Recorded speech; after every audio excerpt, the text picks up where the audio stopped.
Welcome to another episode of Seize the Moment podcast. So today we have on a returning guest, we have on Eric G. Wilson.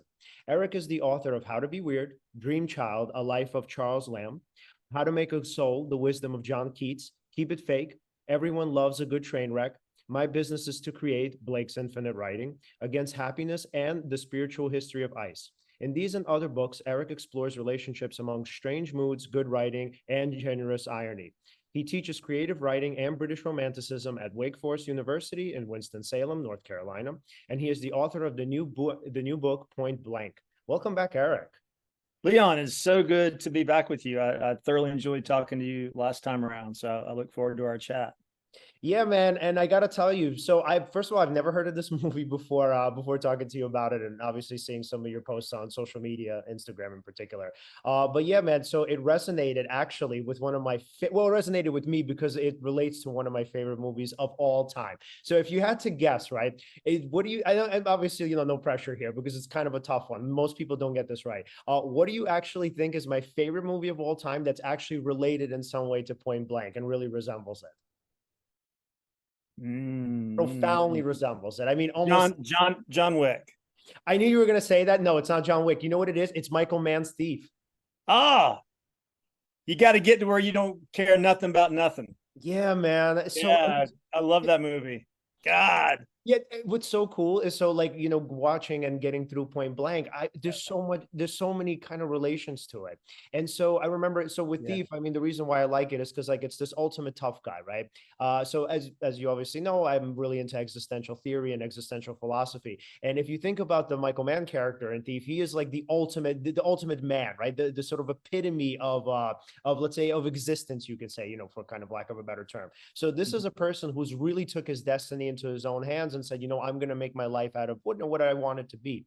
And what's so great about the Michael Mann movie is that you have this person who is who doesn't really have much of anything, right? So he doesn't have let's say an education that we know of, and he doesn't have the stepping stones and the tools to actually make it in society in making the American dream and making it work for him in the way that we tend to think of let's say what success is. So he kind of carves his own path, and so you get that a lot with the Lee Marvin character in Point Blank too, right? You get the same notion of I can sort of recreate or create my world in the way that I want it to be. So can you tell us a little bit about the background of the book, the movie, why it was significant to you? Absolutely. And I hope we look back to Michael Mann. Heat is very much influenced by Point Blank, not so much the story as the use of LA as a setting. But I do believe that the Frank character, the James Caan character in Thief, shares a lot of parallels with the Lee Marvin character, Walker, in Point Blank. So I grew up in a household. My dad was a high school football coach. He was a very traditional man. So he likes traditional Hollywood action movies a great deal. He was a huge John Wayne fan. He liked Clint Eastwood, but his favorite was Lee Marvin. So I spent my childhood watching Lee Marvin whenever it came on TV, mainly The Dirty Dozen. That was a real household favorite. So as I aged, I watched more Lee Marvin films. I watched The Big Heat, also starring Glenn Ford, where he plays the heavy. I watched Liberty Valance, where he also plays the heavy. So Marvin had this kind of Hollywood history of playing just a really nasty, tough guy. But finally, in 1966, he played in this film called The Professionals, along with Burt Lancaster and several other stars, where he developed this kind of sardonic, sarcastic, world-weary character who's also very, very good at his job. And he carried that character forward to, say, Dirty Dozen, and to some extent to the Walker character in Point Blank. Now, I did not watch Point Blank until 2017. It was just off my radar. And in fact, it was off a lot of people's radar. This one was really making a comeback now. And here's where I saw it. And this is one reason why I was so interested in writing about it. I was in England. I just left a marriage of 24 years. So I was feeling a little vulnerable, insecure, pained emotionally. So I'm in London. I'm flown in. I'm jet lagged as hell. I can't sleep. So I'm just going to watch a movie. So I was staying in the South Bank near the BFI Film Institute, British Film Institute. And I see Point Blank starring Lee Marvin. It's like, I love Lee Marvin. Let me check this movie out. And immediately resonated with me because this is about a man who's been betrayed by his wife, betrayed by his best friend. Everything that he has held sacred has been stripped away from him, as was true of the Frank character in Thief. Everything has been stripped away from him. What is he going to do? Now, I was not shot like Marvin was shot, and my wife, as far as I know, didn't betray me like that. But I still felt like I resonate with this character. So I became kind of obsessed with the movie and started watching it over and over again over the years. I came to write the book in this way. I'm also a deep student of David Lynch. I have a book on David Lynch. And the British Film Institute editor sent me a request to review a manuscript they were considering on David Lynch's Eraserhead. Wow. And I said, sure. So I reviewed the book, and it was a great book. It'll be coming out soon. But when I sent back my response, I said, hey, can I pitch you a book idea for a British Film Institute book? And he said, sure. So I pitched Point Blank. So the book grew out of, on the one hand, kind of a deep psychological need to connect with this movie, but also the kind of whimsical, surreal connection that David Lynch created got me to write the book as well. So in the course of writing the book, I learned a lot about the film. Of course, I learned a lot more about Lee Marvin. And I learned that this is a very unique kind of movie. It comes out in 1967. John Boorman, almost a totally unknown director at that point. He went on to direct Deliverance and Excalibur, among many other masterpieces. Lee Marvin had just won an Oscar for playing in Cat Ballou, a comedy. And essentially what Boorman tried to do in this film, and we can talk more about it, is that he was really interested in traditional Hollywood genres, like the revenge film. So this film is set up as kind of a traditional revenge film. This man's been wronged, and the only way he'll feel whole again is through getting revenge on those who have wronged him. So that plot runs through the film. Also, it feels a little bit like a spaghetti Western. You have the sort of the lone gunman fighting against this corrupt world who has taken away what he most loved, and the LA cityscape is so sparse. It feels almost like you're in the plains of Nebraska. So that's there. Also, Boorman was very deep into European New Wave cinema, in particular the films of Truffaut, Godard, Jean Rene. And what he liked about these films is how they kind of play around with time and space. Very fragmented films very much dependent upon flashbacks, jump forwards, kind of a dreamlike logic. So there are three different kinds of movies kind of funneled into Point Blank. And I'm just saying this again to emphasize how unique the film is, but ultimately it's a trauma film. It's a film about not only the main character, Walker, trying to make himself whole, but it's also about Lee Marvin trying to make himself whole as well. Because the reason Lee Marvin made the film, and the only reason he made the film, is because he thought the main character was struggling with some of the issues that he himself, as a former World War II soldier who had seen a lot of combat, was struggling with. Lee Marvin was in a big battle. He was a private in the Marines in World War II, and only about 7 of his company of 200 survived the battle. So he had tremendous survivor's guilt. And not only that, he was like a raft boat sniper, where he'd float outside of these islands in the Pacific, and he would shoot people. So when he's talking to John Boorman about the film, John Boorman, who's a nobody, he says, I'm going to do this film because I think in playing this character, I can work through some of my own issues. Wow. So you have those 4 things playing around in this film, which I think makes it almost unique among any sort of traditional action film. So I'll stop there, and we can perhaps go into more specific issues. Yeah, and the notion of revenge, I think, and when we talk about, like, let's say something like John Wick, and obviously definitely in Thief, I think for a lot of, let's say, tough guys or a lot of men, I think that's still, I mean, it's not even, I think this is well known at this point, so it's not like I'm revealing anything super insightful here. But I think for a lot of men, and again, the tough guy character, revenge is the only way to cope with trauma.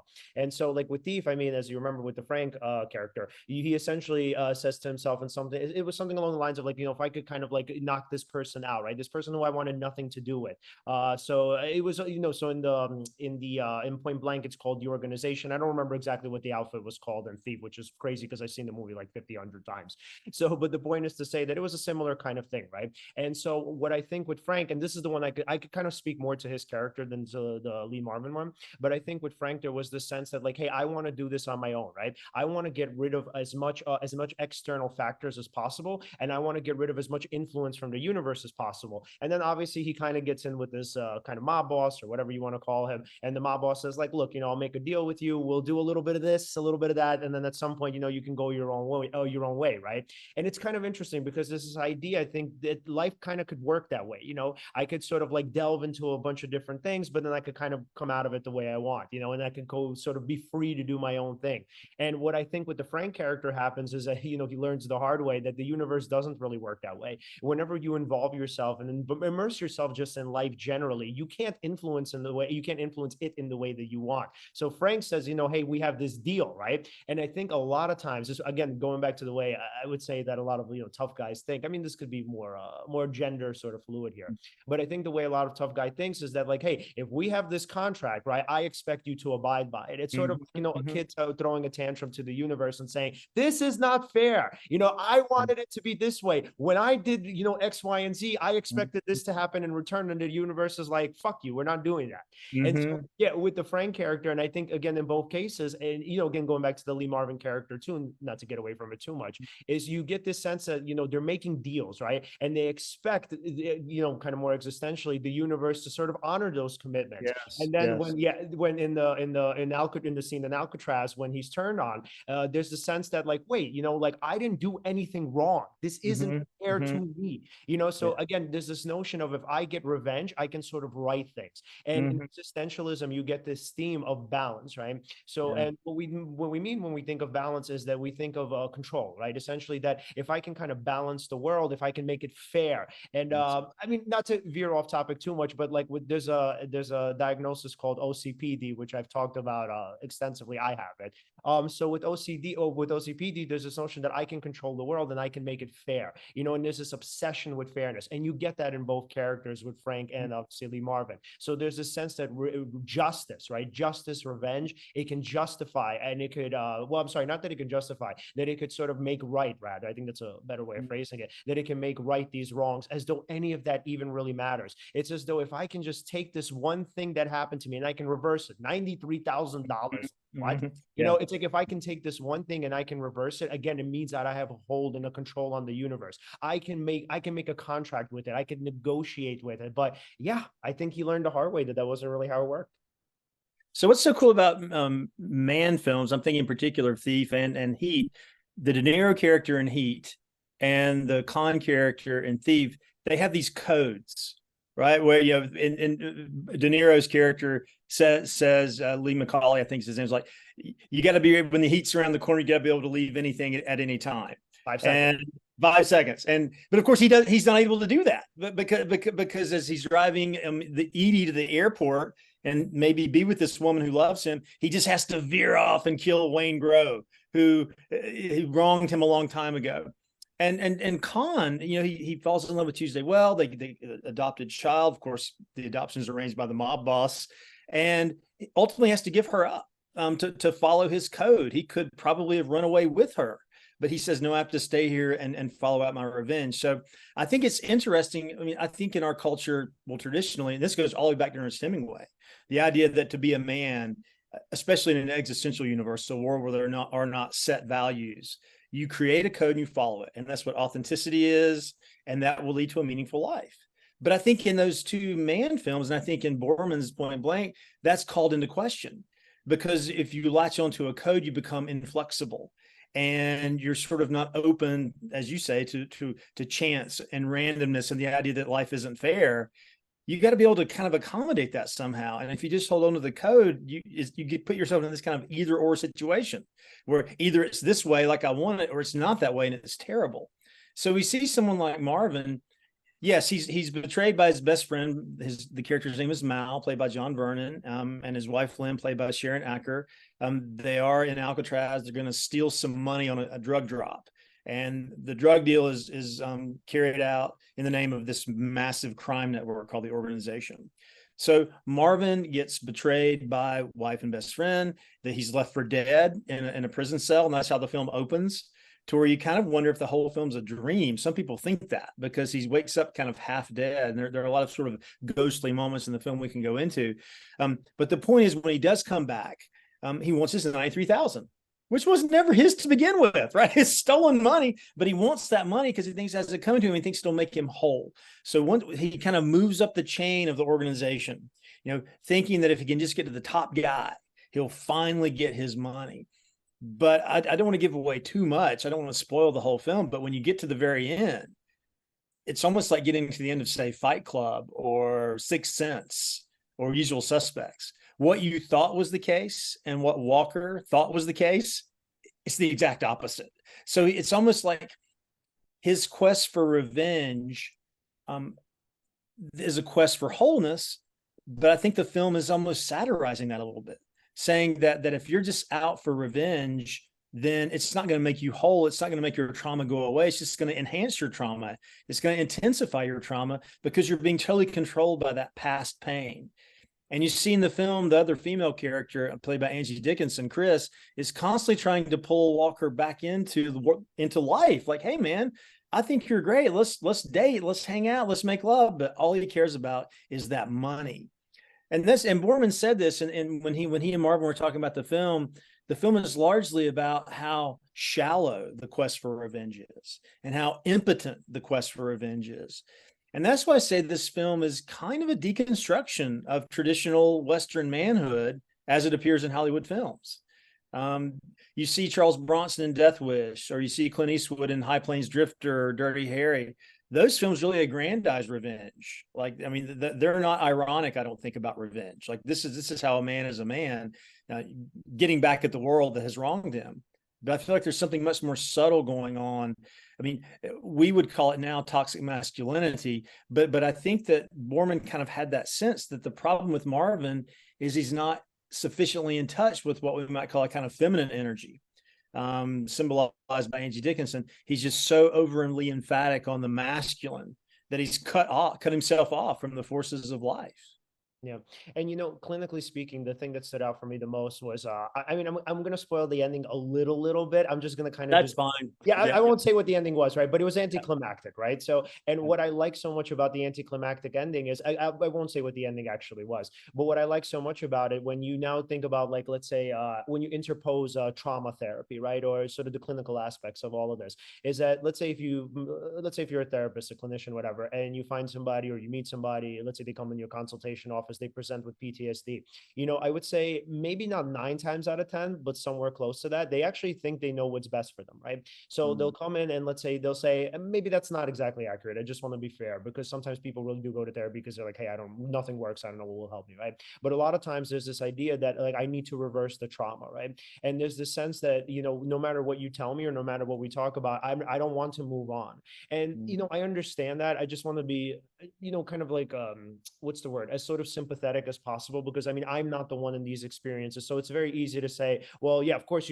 people say this all the time. Of course you should move on. Like, look at how this is ruining your life. So I want to be clear in saying that it's incredibly difficult to move on. But with that said, and this is what the film I think represents, is that there's this notion of, I know what's best for me. And what's best for me is finding a way to reverse it, right? Whether it's obviously completely magical and the thinking is, let's reverse time and find a way in some way to kind of make this not happen, whatever kind of magical sense you can think of it, right? But then also there's this notion that, again, we can get revenge, right? We can sort of seek some sort of redress, or we can retaliate, or whatever it is. And there's this idea that whatever's kind of in front of me, I kind of cast it off, or I push it to the side, just like he did with the Angie Dickinson character, because it's way less important to me than this. And so what I love about the end scene is that you kind of get the sense that he was wrong.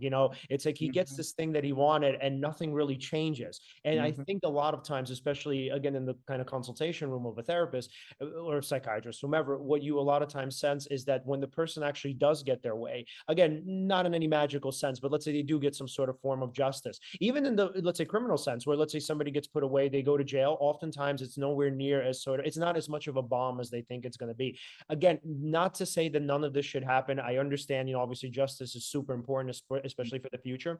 But I think a lot of times people with a significant history of trauma, they become obsessed and they think to themselves, okay, this is the thing. Like, I need this to happen, because once this happened, it's going to either offset what's happened to me before, or it's going to come close to offsetting it. And so, I mean, unfortunately, what happens is you kind of not enjoy, it's not the right term, but you feel some sort of relief or release whenever there is some sense of justice. But then it kind of dissipates after everything else, and you're left with this void, right? And I think with the going back to the Frank character, and again, the Point Blank film, is that you get this sense that the void can't be avoided. No, no pun intended. So essentially, when you're kind of when you're on this one track, and you're thinking, okay, this is the thing that will heal me. Once I tell you, you either don't get it, but once you do finally get it, if you're lucky enough, you kind of get the sense that like, oh my God, man, this didn't make me happy. And so the thing I will spoil is the end of Thief. So in Thief, what happens is he finally gets the baby, right? So he has pretty much a stable relationship with his wife. And then he literally wakes her up in the middle of the night. He says, hey, listen, you got to fucking go. And she's like, oh my God, I don't understand what's going on here. He's like, no, you're not going to understand because there's nothing to really say. You got to go. And so all of it, and as he's making and taking these steps, you see that he's sort of falling further and further into the void. So as the movie ends, so he wins, right? He kills the mob boss. He kills his henchman. He does it on his own. It's this brilliant scene. And literally, what does he do? He walks into a fucking void. There's nothing. Yes. That is the end of the movie. And you're thinking, wait, where is this life going now? So the wife is gone. The baby's gone. He's killed the mob boss. It's like 1981. What has this guy been up to for the past 40 years, And it's probably nothing. Yeah. So, I mean, part of what I'm picking up on what you're saying is how trauma affects time.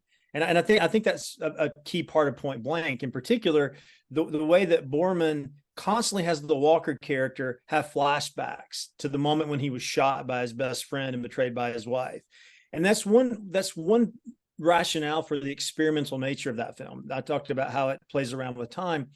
And I think the film's arguing that if you are traumatized, you're constantly kind of reliving that trauma. And you can't move forward. It's like your life's this kind of constant repetition. So no matter what Walker does, it has everything to do with his effort to overcome his trauma. But by wanting to overcome his trauma through inflicting more trauma on others through violence, we know that that's doomed to fail. The same way the film plays with space. We never see Walker like eat a meal or take an airplane or take a taxi. He just always shows up in these places in a brand new suit.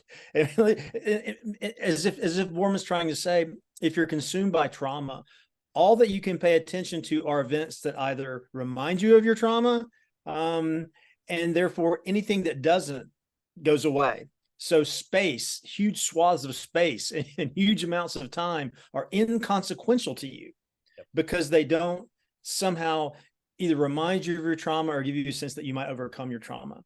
So the film has this tension between Walker moving forward fiercely and incessantly. There's that famous scene where he's clomping down the corridor in the airport, where he's clomping to find his wife. And you get these kind of cuts between him clomping down the airport in Los Angeles and his wife sort of in her apartment, knowing at any minute he's going to kind of converge upon her. So he moves forward fiercely, but yet he's also kind of doing the same thing over and over again. He keeps confronting people saying, where's my $93,000? And he doesn't get it. Then he confronts somebody else. Where's my $93,000? And he doesn't get it. So there's this tension between this kind of fierce linearity and this kind of vicious circularity in the film. And I think that, again, that's Borman's way of thinking about how trauma affects time. Yeah. And going back to the diagnosis of OCPD, I mean, it's also been argued that for the most part, it's trauma related as well, because I mean, the rigidity is focused on the fact that, let's say, I don't know, whenever the trauma happened, I mean, it could be in childhood or otherwise. I mean, there was a significant lack of control. So what do you want now? You want control, right? And it's often confused with OCD. So OCD is not exactly the same thing. OCD is more about rituals. OCPD is more about perfectionism. It's this idea that everything has to be structured perfectly in order for me to feel safe in my environment. And yeah, you kind of get that from him, where again, you're looking back on his life, or you're looking around his life rather, I think that's a better way of saying it, and you're saying that here are these avenues that he can take. So, again, I want to really be sensitive to this topic, because I get that the sort of refrain is commonly, you not just get over it, but it's like, hey, look at all of these things you have, like think about the positive or whatever, right? So, but what's funny about that is, even though in the kind of mental health sphere now, we have such a kind of backlash to that of like, stop telling people to get over it, stop telling people to look on the bright side.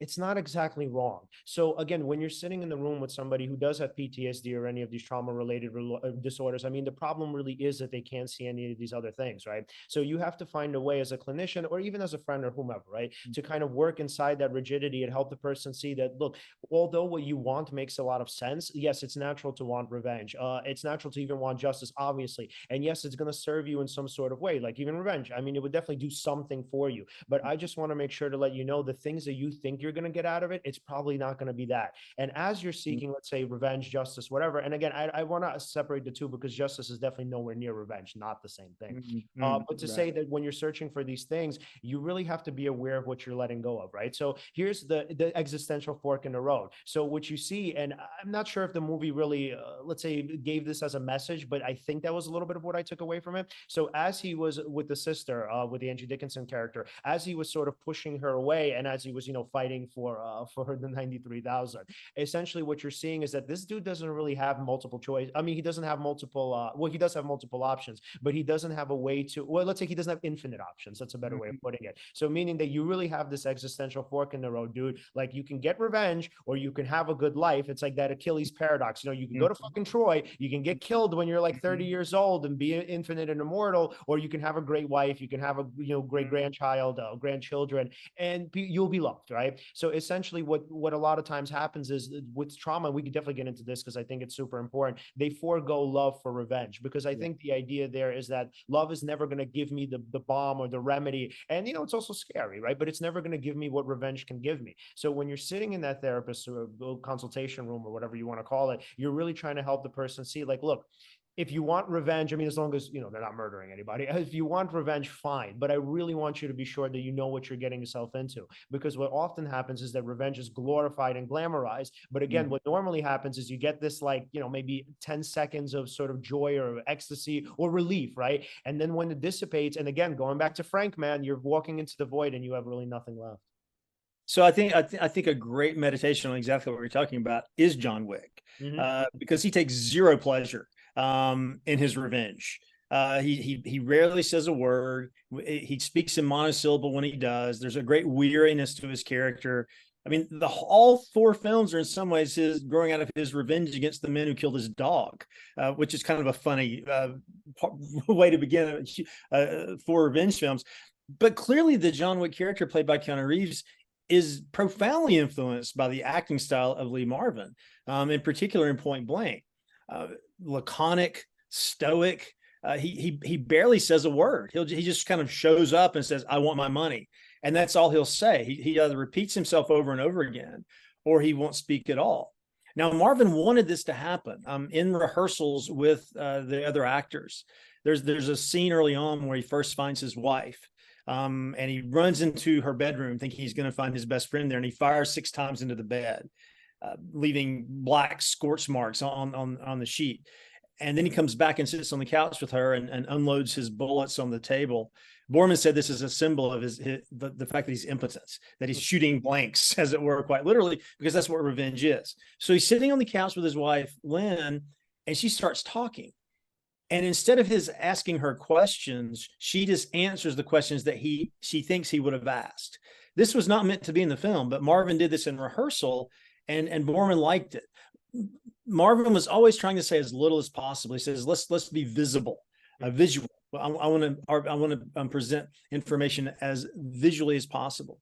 And of course, the laconic nature of the Gal and the Revenge Quest. This ties into Clint Eastwood. It ties into Bronson. It ties into Reeves. This idea of like a man of few words, almost like a machine moving forward, like a robot would. So you have that push in the film, but then there's this flashback when he first meets his wife, Lynn, and his hair isn't gray, it's brown. And he's kind of got this goofy grin, and he's flirting with her in this totally goofy way. And it's so lovely. And you realize, wow, this guy didn't have to turn out this way. And then there's that moment where Chris, the sister, first sees him, and you realize that she's got a thing for him. And she goes, "Hey, you know what? You were always the best thing about my sister." And at that moment, you realize, whoa, this guy had another life where like he'd go to a family gathering and people might like him. So you really get to see how revenge has dehumanized this man, and has turned him into a kind of machine. And then there are these lovely glimpses of what could be, or what could have been, or what might be. And it's kind of heartbreaking to see how he's constantly, as you say, going to the fork in the road. and choosing the revenge over the possibility of love. Now, again, I'm saying that the film is doing this. I'm not making any argument about the nature of revenge or trauma, but I'm saying the film's doing that. And I think that in some ways, this film comes out in '67. I think in some ways Marvin provided a kind of cinematic language for a kind of revenge character, a vengeful character. And I think that the Wick films take that to a sometimes comical extreme. Yeah, yeah. And then, so yeah, can we talk about Lee Marvin's actual personal life and his experiences of World War II and the connection between that and the film? Yeah, yeah, Marvin was 19 years old, a private in the Marine Corps, and he had some pretty nasty experiences over in the Pacific theater of World War II. And he was shot during this battle where most of his combat mates were killed. He was shot in the back. He was shot in the foot, had to spend a lot of time in the hospital, got out of the Marines, and had a pretty good acting career through the 50s and the 60s. I mentioned The Big Heat. I mentioned The Man Who Shot Liberty Balance. He also had a famous a good TV show called M Squad, where he played a kind of no-nonsense cop with a heart of gold. And he really was a very charismatic, sort of vibrant, ferocious presence on the screen. I mean, as far as baddies go, he was horrifying, especially in Big Heat, where he famously breaks a pot of hot coffee over the face of Gloria Graham. I mean, just nasty stuff. This is in the 50s. Mm-hmm.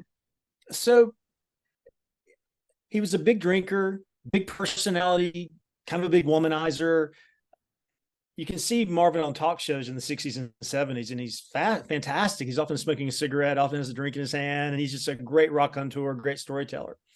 So at the same time, though, if you see him in a film like The Killers, or definitely in Point Blank, there's a softness to him as well. I mean, even though he's a big man, 6'2", like 220, former Marine, total badass, has very sensual lips.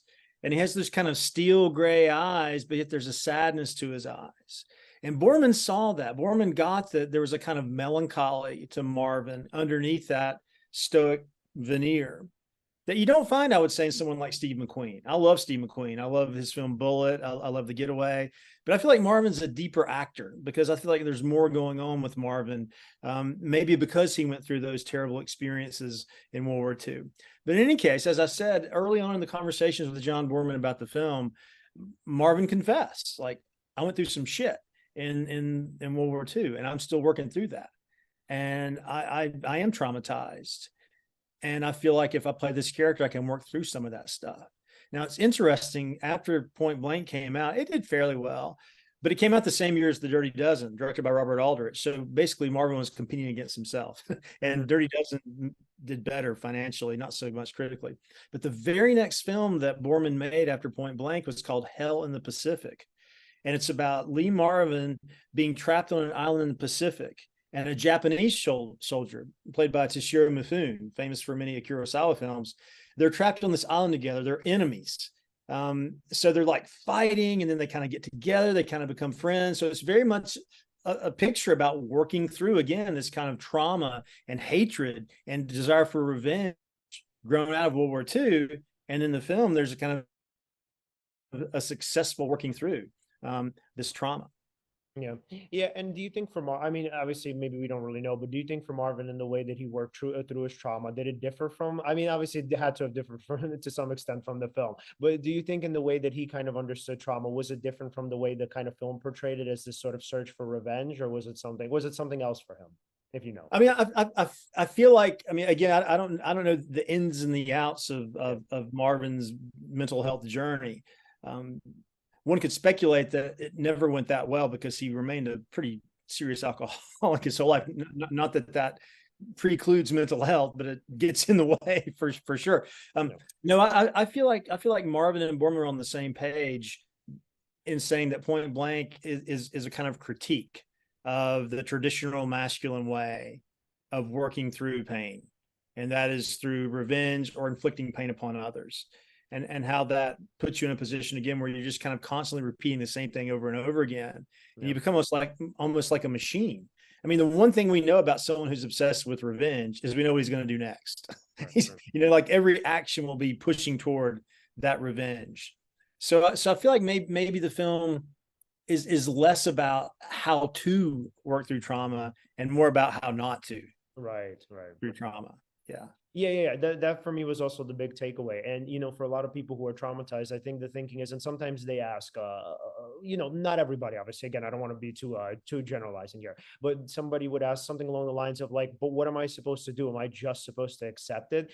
And I think, again, going back to sort of existential thinking is that, I mean, in essence, the answer is yeah. So it's like, if you're saying, okay, do you want to make something of it? And we had a psychologist on named Edith Sherrill. So she has this book called The Gift of Trauma, which is really great and also a little bit controversial because people are like, what the fuck? You're calling it a gift? Like, what's wrong with you, right? So what she's essentially arguing is that you can take the trauma and you could do something with it. But if we're saying that that means in some way not accepting it, then no, that's not it. So I think, again, going back to the notion of revenge or whatever else, you again, seeking justice, redress, whatever you want to do with it. I think for a lot of times what people are essentially, so there's this fundamental tension, right? It's like, do I challenge the trauma? Do I defeat the trauma, right? Or do I accept it? And I mean, that's a false dichotomy. You don't really do either, really, right? So what I'm saying is that you don't have to be incredibly passive, and you don't have to say, well, you know what, this is life. I'm kind of beat around by the universe, and I'm kind of like on this tumultuous ship, on this tumultuous sea on this ship.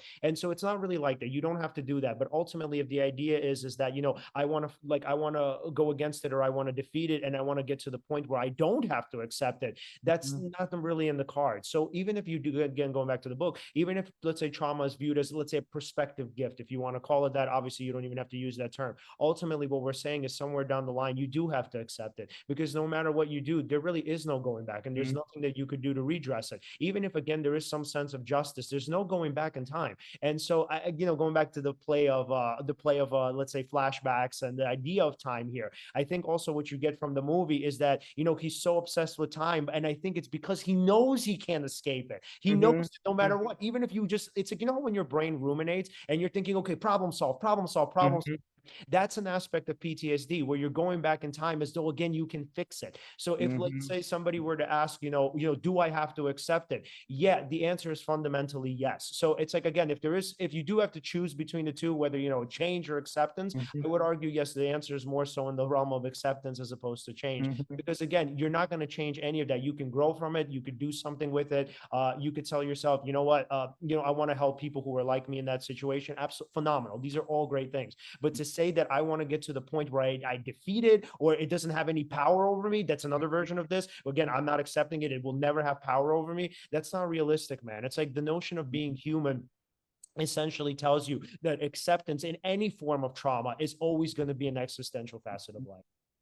So my dad, who passed on about 4 years ago now, he very much wanted to make himself in the mold of a Lee Marvin as he appeared in the film, or John Wayne. Love it. He struggled terribly from depression, but I didn't know that until about 10 years before he died. I mean, because he came up in an age, and he grew up in a rural town in North Carolina, a rural mountain town, where you just didn't talk about that stuff. So he spent almost his entire life struggling terribly from depression and even schizophrenia near the end, and tried not to tell anyone about it. And so I suffer from bipolar disorder. I certainly don't suffer from trauma. So I can't speak to that existentially, but I can say that, dealing with my own mental illness, my tendency was to try to be like my dad throughout my 20s and 30s. Like, I got this. I can deal with it. And then at a certain point, I had a child, and one thing leads to another. You realize you need help. So I get the help. But I feel like anyone who's struggling with a mental illness, a very intense, overwhelming, or even a less intense mental illness, there is that sense of, can I live my life as if it's not there? Can I repress it? Can I put on a stiff upper lip? Can I carry through? Or do I say, no, I'm very depressed. Then there's, of course, the danger, at least I'm speaking for myself now, of being overwhelmed by it. Like, well, now I can't, I'm depressed. I can't do anything. It defines my life. I go to therapy all the time, take medication all the time. So for me, it's been a struggle to get to the point where, yes, I have bipolar disorder, and that's a real problem, but I can manage it. I can't cure it. I can figure out like how to manage it just to get through my day. So I tell my students sometimes, I say, I feel like life is like, at birth, we're pushed off a cliff and we're pummeling down to the ocean.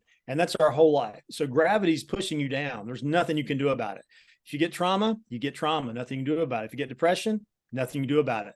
If you get cancer, nothing you can do about it. But you can decide how you're going to fall, right? I mean, you can, you can do a backflip or a gainer or a jackknife. And so for me anyway, there's this sense that, there are all these givens that we can't control, but maybe there's a way to, that's why I like the word manage a little bit. Now we're way off the movie now, but we're not, because I think the film showing us how. By the way, that's what he didn't get. So that's why I actually think it's a perfect segue back into the movie, because he didn't get that. Like what you're saying is actually perfect. The way I would describe it is more like managing. And by the way, I've had so many people tell me, like, they're like, I hate that. I have this notion that I have to go to therapy and take medication just to manage. Like, how unfair is that? That's such fucking bullshit. Couldn't they be cured? Why isn't there a cure? Why is this even happening to me? Yeah, and that's what he didn't get in the film. No, you're exactly right. I mean, he was caught in the fallacy of the either or, the fallacy of the excluded middle, which is so seductive for all of us, isn't it? Because it's easy. Like, it's either that way or it's that way. It may hurt, but at least there's clarity. But then in the middle, it's all messy and mucky and difficult, and we never gain total clarity. And I feel like you mentioned existentialism. I'm a huge fan of Camus' essays in particular, because I really feel like he got that we don't have that much control over our lives at the end of the day, but we have some. Sisyphus can choose what to think about, even if he can't choose whether he's going to push the rock up and down that hill over and over again. So I think, again, speaking about traditional masculinity as it exists in kind of mainstream Hollywood films, I think that's very much an either or world, where either you're following your code and you're authentic and heroic, or you're not following your code and you're weak. But you and I are saying, obviously life is much more complicated than that. So it's heartening to me to see a film from 1967 starring Lee Marvin that has that kind of subtlety, I believe, to think through these more complex ways of not dealing with trauma, and then kind of possibly, suggesting how you might deal with trauma. Yeah. And when I saw Thief for the first time, I was thinking, going back to kind of your conception of your dad, I was actually thinking the same thing. I was like, wow, like, this is the person I want to emulate. Like, this is it. Like, for me, like, this is sort of the pinnacle of manhood. But what's so interesting is, as you start to I guess unpack like these layers as you get older, and you try to figure out like, what is the message behind this film, and maybe it's not as obvious as it would seem. So initially I thought, okay, so this is a guy who's in control of his own destiny. This is the existential man. But then as you realize, where he goes and where life takes him, you're like, wait, no, yes, he might not be controlled by the sort of external forces of the universe, or at least as much as most of us are. But the thing is, he's completely ruled by his impulses. So where does this actually take him? So okay, great. So there's not really much reason behind what he does. I mean, essentially, again, he's going down this line of revenge, and he's saying, again, same story with the Lee Marvin character, where he says, I want my money. There's this really, I gotta mention this scene because it's so good. So there's this scene where he's sitting, so I think he's on the back end of some house, of like the mobster's house, and so they're sitting together, and the mobster tells him, he says, well, this is great, you've been great, so I can't wait to work with you. And he says, what? Did somebody else just walk in here? You talking to me? And he says, oh my God, man, why do you have to be so difficult? And he's like, dude, we talked about this. We have a deal. I want my end. This is over. Our relationship is to an end, right? And then he says something along the lines to him. He's like, oh, you have complaints? Join the union. And he says, I'm wearing. I fucking love that. Yeah, no, that's good. I love that male tough talk. I mean, Mann's just the master of that stuff. Yeah. So here's something I'd like to throw out. I mean, as you're talking about Thief again, and that Frank character is so fucked up, but yet he's to me, and you too, he's exhilarating. I mean, it's just so much fun to watch James Caan unravel, and to watch him like almost behave like a child, and he's like so ruled by impulse and violence. It's like he meets Tuesday Weld for their first day. He's like 3 hours late, and he's like, "What are you complaining about? Let's get on with this big romance." He's just like, I mean, it's just riveting, and I feel the same way about Lee Marvin. So, what does that say? I mean, these are clearly men who are very deeply damaged men. Who suffer pain that we would never want to suffer, but yet we love watching them go through that. I just wonder, is that like a white male thing? I don't know. I mean, if my wife watched Thief, I seriously doubt she would be like, oh, look at James Caan, he's amazing. She's like, that guy's a fucking idiot, probably. Yeah, and again, you know, it's so funny, right? Because again, that's literally my favorite, like my favorite movie ever, like literally of all time. It's #1 by far. And you know what's so interesting that you mentioned that. So I mean, I don't think it's my opinion, obviously. So I don't know how correct it is. So I don't think it's necessarily divisible, like let's say by race, gender, yes, but definitely not by race or ethnicity. And the reason why I say that is because even if let's say you look into like the Black community, I'll just use that as an example. So like you have somebody like Tupac. So for Tupac, and so if you've ever seen the movie Juice, so Tupac in the movie, like he idolizes James Cagney and White Heat. By the way, James Cagney, my favorite actor of all time. James Cagney, White Heat, fantastic. Yeah. So he idolizes him in Heat, and then so you know the thinking is, oh, maybe this is a movie or whatever. And so when you like they interviewed Pac at the time around like '92, whenever he was doing the press junkets or whatnot, and so they asked him, they're like, oh, like where did this even come from? And he's like, oh no, I love James Cagney. Like this is like literally one of my favorite actors. So my thinking is in terms of being the tough guy. I mean, maybe it's even context dependent because I think the sort of, I mean, maybe it's different, you know, the higher up you get in classes. I mean, it's a different type of masculinity or a different type of force or aggression. But I do think for most men, especially for boys, I don't think it matters across the lines of race or ethnicity because, yeah, you even have somebody like Tupac and here he is, you know, worshiping in some sense, maybe worshiping is not the right term, but he's looking up to or admiring a white guy who, yes, personifies masculinity. And with the Cagney characters, I mean, essentially there were movies that he did that weren't as masculine. I mean, Yankee Doodle Dandy was a great dancer. Yeah. Exactly. Right. He was a tap dancer, right? But no. With somebody like Pac, he would point to Public Enemy. He would point to White Heat. If you look at, you know, Tony Soprano, he's also watching Public Enemy in one of the episodes of Sopranos. So no, I think it's a masculine thing, man. I think as boys, we grow up thinking, you know, this is the way to be because and I think it's just, and our fathers, man, and our fathers are like that. And the guys we see in our communities are like that. So, you know, I think it's kind of unfair to say it's a white male thing. I do think it's a male thing and I don't think it's a great, but yeah, but I think it's all across ethnicity. So yeah, no, I was just speaking from my ethnic point of view, but no, I don't have a theory on that. What you say sounds reasonable. It's interesting just to see. You know, I teach college, and I mean, most of the young men coming through did not have fathers like we had. I mean, I think that's kind of that kind of masculinity is getting phased out. That kind of stoic, don't show any pain, don't explore your emotions masculinity. I mean, that's a pretty obvious thing to say. But it's just interesting. I feel like the college students, and from my own contact with them, also my daughter's 21, so she has a lot of them as friends, they seem to have a lot more possibility for experience, like cinematic experience, musical experience. Whereas I was coming up, there was like, no, you like this character. Yeah, of course, there weren't as many options either because we didn't have the internet. But there's like, this is what men behave like, and this is what male rock stars behave like. Right. Whereas now there's just, and I think it's great. I mean, it's like, oh, you know, there's a lot to choose from now, where we just didn't have as much to choose from. It's just different.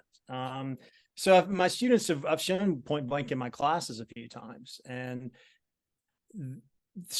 they get the humor. We haven't talked about that yet. Like Lee Marvin actually does not kill anyone at all in this film. The car scene was great. He bangs a car up, but he terrifies one man by banging up his car. He terrifies another man by shooting his telephone. So there's something kind of funny about the film because the violence is so over the top that it seems a little ridiculous. And it's almost like Marvin knows that there's a little tongue-in-cheek quality. And again, I think John Wick gets that humor nicely too. I think there's something so over the top that it feels almost like a Buster Keaton film, like kind of a slapstick film, the Wick films do. And there's a little glance at that in Point Blank. But my male students, they get that humor. They're less interested in Marvin's badassery, and they just have more of a sense of irony and satire, I think, than I did growing up anyway. Yeah, and what do you think that was about? Why do you think he infused humor into the film, especially one that's so serious? Because Thief, I mean, outside of like, you know, the witty lines, I mean, they didn't have much of, like Frank was, you know, he was this, again, ultimate hero, the ultimate anti-hero. Yeah. Well, see, I think Marvin was a great comic actor. I mean, he plays these tough guys, but in Cat Ballou, he plays a drunken gunfighter. And then a kind of bad guy who has had his nose blown off and wears like a fake silver nose. It's very broad comedy. He won Best Actor for it. It's not a great movie. His performance is not that great, but he won Best Actor for it. So, and even if you watch he did this film called The Killers, also directed by Aldrich, where he's this hitman, but he's a very kind of sardonic hitman. This woman's like, just give me another chance. He goes, I don't have time, lady. and then he shoots her. So I think Marvin had a great comic sensibility. And I think he probably wanted to inject some of that into the film. And I think the reason is because, again, this film shows how powerful traditional masculinity can be, but also how ridiculous it can be at the same time. And again, that's the film is so duplicitous in a generative way, where you can see things one way. It celebrates this kind of masculinity, but also it mocks this masculinity. It does both at the same time. So I think that's the reason for the comedy. I didn't pick the comedy up until third or fourth watch. I got to tell you, it takes a while to watch it. And I think for some of my students, it would take 2 or 3 times just to follow the plot, because it is because of all the fragmentation and all the flashbacks. And there's a very trippy, dreamy quality to it. We haven't talked about that, but it's a very 60s film. You know, it's a very hallucinogenic kind of film, but think of an action film on acid, kind of a traditional revenge film on acid is how it feels. Yeah. And I think one of the reasons why I did feel like it was a dream, or at least you could take that interpretation. I mean, I guess we are going to kind of spoil it, because I think we have to in that respect. It's fine. No one's. Yeah, it's a good film. Let's go ahead. The reason why I say it is because like the ending is so like pertinent to this conversation. Yes. Yeah, the reason why it feels like a dream is because so you're looking at the ending, and essentially, you know, the bad guys, whatever, you know, the organization, I mean, they leave the money and they walk away, and you're like, wait, when the fuck does that ever happen? Like, why would they just leave this? So it seemed at least like, okay, this. So what was this Fairfax? So Fairfax essentially offers him a job, and he says, look, you know, you can come work for me. Like, in what world does that happen where like the mob says something like, hey, do you want this job? Oh no, okay, it was good knowing you, bye, you know, we're out of here. You take your money, right? If anything, they're either going to take the money and say fuck you, come and get it, or they're going to kill him. Most likely they're going to do both. Yeah. Right? So that's like a dream. So that's the thing. Yes. So let's just be clear about it. So once Marvin survives his gunshot, he runs into this guy who says, my name's Yost, and I know you want to get Mal. Mal's his best friend who shot him. I'll help you get Mal. You help me. So the whole film, this guy, Yost, keeps showing up out of nowhere saying, hey, go get Carter next. He'll give you your money. Hey, go get Brewster next. He'll give you your money. And at the very end of the film, you realize that Yost is really Fairfax, who runs the whole organization. And he's been using Walker, the Marvin character, the whole time to kill his enemies. Yep. So he can take over the organization. So that's why I say it ends almost like, say, Fight Club, because you realize that this character, the whole time you thought he was seeking revenge on the organization, when in fact he's helping the leader of the organization. And Marvin doesn't know that. So when Marvin finally discovers that, you're right. Yost says, here's $93,000. Of course, he's been faked out before, Marvin has, with paper money. So he can't trust that. And of course, there's a sniper up there too, probably getting ready to shoot him. Can't trust that. So they're on Fort Point, which is an old Civil War fort under the Golden Gate Bridge near Alcatraz. He just kind of fades back into the shadows, and the film ends with the camera moving up out of the shadows, and it's kind of an aerial shot on Alcatraz. This is where the film began. So it's got a very ambiguous ending. And yes, some people think, oh, this is a little bit like the Ambrose Bierce story, Occurrence at Owl Creek Bridge, which is about a soldier in the Civil War on the verge of getting hung.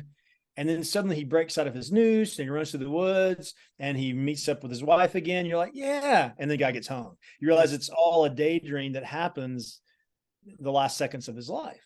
So some have thought that this film is really a dream of Marvin lying shot in the Alcatraz jail cell, because Alcatraz was the site where the crime was undertaken, the robbery at the beginning of the film, and this whole film is a dream. And then at the end, he just kind of fades off and dies. Right. Well, when Borman was asked about that, he goes, I don't really want to answer that. What you get is what you see. It doesn't really matter if it's a dream or not, which I kind of dig. It's just what's there is there. I see the ending as kind of like this character's given a choice. He could kind of enter back into time and continue to seek revenge against someone, like he could go kill Yost or Fairfax, but almost like in Tibetan Buddhism, he gets off the wheel. It's like he's like, no, I've learned something. I've learned my lesson. I don't want to keep seeking revenge, so I'm going to free myself from this. That's one way to see the ending, which I think is quite lovely. Yeah. And you know, what I would add to that is what's interesting is, again, going back to this idea of predictability, of control, or whatever you want to call it, is that the ending actually indicates and betrays a lack of control altogether. Again, so he goes, back into the shadows, and the thinking there's, okay, here's what's expected, or at least for me as the viewer. I don't know, again, what the director expected, but for me, what's expected is, oh, okay, they're going to go hunt him down and they're going to kill him. I mean, there's one guy on an island and you have a sniper and you have, like, some mob leader, right? And so again, now when this doesn't happen and they walk away, the thinking there's that, oh my God. So, for me, this was a big aha moment. Again, my interpretation, but the aha moment is that none of this shit is predictable. So you're looking at, this sort of the goal setting and this sort of way of moving through the world and moving through space, and you're thinking, okay, one thing leads to this other or another in this chain of events, and this perfect chain of events, and the ending, this, again, why it's so anticlimactic is because you're like, nothing happens. So how does it go? It's like you're thinking, how the hell does that work? So I'm making all of these plans, I have all of these grand goals, and then literally maybe not nothing happens, but nothing of what I expected happened. So I think, again, the thinking goes back into the notion of the void and the fact that we'll never have control because there's no predictability. The universe is more or less so inherently random. No, I love that. That, again, in most revenge films, the guy gets the revenge. And everyone's like, yeah, like in John Wick. I mean, he essentially dies at the end, but he gets his revenge. And High Plains Drifter, Death, we can go through a whole list. But here, you're right at the moment when you think, now he's going to get it. Not only does he not get it, but he realizes he's been working for the guy he wants to get revenge against. Right. So I really think, you're exactly right. It does show that the revenge narrative is a kind of fantasy of predictability, that, if I keep in a linear way seeking my enemy, eventually I will get him and I will get revenge and I'll feel better. This film says, nope, that's not how the world works. But he is given this choice. He could go kill Fairfax and continue to seek his $93,000 forever. But he doesn't. He chooses not. And it's so cool to me that he fades back into the shadows. This character who's had been such an ego, such an I, such a force of being, Walker, fades into the darkness. He dissolves. It's like his outline dissolves. So it's just, again, I think you could really kind of read the film as a kind of escape from out of Bardo, from a Tibetan Buddhist kind of way. Another film that has the same kind of moment is Steven Soderbergh's film, The Limey, starring Terrence Stamp. If you, I can see you're grinning, you'll love it. It's almost like a remake of Point Blank, but the Terrence Stamp character, he's taking revenge against a character played by Peter Fonda. He thinks Peter Fonda had something to do with the death of his daughter, and right at the moment when he could carry his revenge and kill Peter Fonda, he doesn't do it because he realizes his daughter wouldn't want him to be that way. So it's this moment of mercy, of grace, that comes out of his remembering not what's been bad about his life, but what's been good about his life. It's a very moving film. I think you'd love it. I love it. Marvin film doesn't have that same kind of emotional punch, but it still is, I think, a moment of very subtle, kind of quiet, graceful insight that the film does not call too much attention to. It just, and I like the understated quality of it. I think that makes it more powerful. I love it. Okay. And then, so as we start wrapping up, I'd want to know, so in terms of the actual film, in terms of the book, what do you want people and audiences to take away from it? Or what do you hope they do? Well, I end the book. Well, I come close to ending the book by saying, this is a very violent, kind of brutal film. Why would you want to watch it again? And I say it has addictive gusto. What I mean by that is the film is amazing to look at. The 60s fashions are fantastic. We haven't talked about that yet. The set designs are beautiful. The LA cityscape is sort of grim, but fantastic. So just as a visual feast, you will love this film. And it moves so quickly. The pace is so fast. It's almost like riding a roller coaster. So I think you'll enjoy it on that level too. So I highly recommend watching the film just as an experience, a visual, cinematic experience. I mean, there's some films I just watch for how they look and how they move. This is one of them. But in addition to that, I really think the film is, as Leon and I have been discussing, a profound meditation on the quest to make meaning of life. And it's an exploration of different ways to go about it, and a suggestion that some ways might be successful and some ways won't be successful. It's a unique film in that it can do both. It can both be exhilarating visually, but also it has a very thought-provoking psychological message at the same time. So my advice would be to check it out. It's streaming everywhere, and maybe it'll open you up to Lee Marvin as an actor, and Angie Dickinson, who's fantastic in this movie, and who's also great in the John Ford film The Searchers, opposite John Wayne. Angie Dickinson, she's someone who's been kind of overlooked. I think she's a very important Hollywood actress. So those would be my final suggestions. Yeah, I love that. And yeah, and I would argue that, you know, again, outside of the just revenge context or that aspect of the film, I think just based on the ending, and, you know, that's sort of the bleakness of it, that it's not even just so much about revenge, but I think the meditation is also on just, again, goal setting, what you think will make you happy. And again, based on the fact that life is so unpredictable, it's not saying, I think it's not saying, you know, don't set goals, don't have things that make you happy or create joy in your life, but it's also saying, be careful what you actually wish for, because a lot of times, man, again, because of the way unpredictability works, A, it might not make you happy, B, it might not come true at all, and even C, again, the whole thing is unpredictable. So there's so much randomness involved that it's very hard for you to be able to know for sure really much of anything. And I know, again, for somebody who has experienced some sort of trauma, a lot of times that's incredibly bleak. And I think for us as therapists, it's so hard for us to merge these two ideas and these seeming, let's say it's a seeming confliction, or seeming conflict. It's hard to merge them together, where again, on the one hand, you have this person who is like, you don't understand, you know, I'm suffering so much that I need for this to be righted. But on the other hand, there's again this existential truth that again, there's so much randomness and so unpredictability that not much of it ever will be. So, okay, Eric, I love this conversation so much. Okay. Me too, Leon. Yeah. If we wanted to follow you, find you on social media, where can we do that? Well, egwilson.net is my website. I'm on Facebook. I'm on Instagram under Eric G. Wilson 777. You can pick up the book anywhere you buy books, probably online. It's a beautiful book, I should say. It has a lot of the images of the film, and, you know, high glossy images. It's 100 pages. It's tight. It's quick. It's gorgeous to look at. Even if you've not seen the film, you'll love reading it. It has wonderful stories about Marvin and Borman. So yeah, pick it up. Great for a holiday gift, perhaps. I love it. Eric, thank you so much, man. This was such a wise, insightful, and just such a meaningful conversation. My pleasure, my man, Leon. Always enjoy talking to you. Yeah. We found meaning, man. We found meaning in all the chaos. We did. So. All right, man. I'll talk to you soon. All right. Bye. All right. See you, man. All right, guys. And thank you so much for watching. We will see you guys next time.